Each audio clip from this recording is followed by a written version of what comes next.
like herbs and mixing and crushing and hexing, and I don't know nothing about that stuff. So I'm not going to start doing something that I don't know anything about. And I think genuinely and generally, that is an issue that we have across the board. I think everybody just likes to hop on the bandwagon and start doing stuff before they do their research. Like, it's so much misinformation going around about what is a witch and what witches are supposed to do, and baby witches hexing the moon and all kind of stuff. And it's like, man, if you would just take a time out to like read a book or get you a mentor or like study or like actually live the lifestyle instead of copying what you see on social media, like.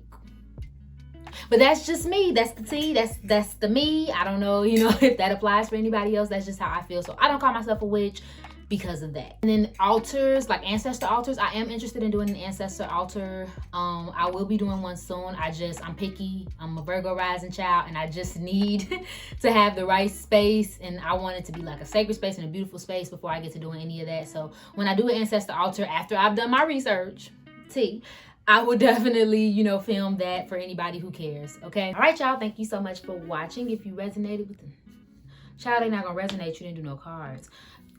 If you liked this video, if you enjoyed it, if it was just a good chat or something for you to listen to, please go ahead and like, share, comment, subscribe below. I love y'all, and I hope you're having an amazing day. Bye. Hitting y'all with those get out vibes. No, let me not even play like that though. Because it's a weird year. 2020 is freaking weird, man. I don't like it.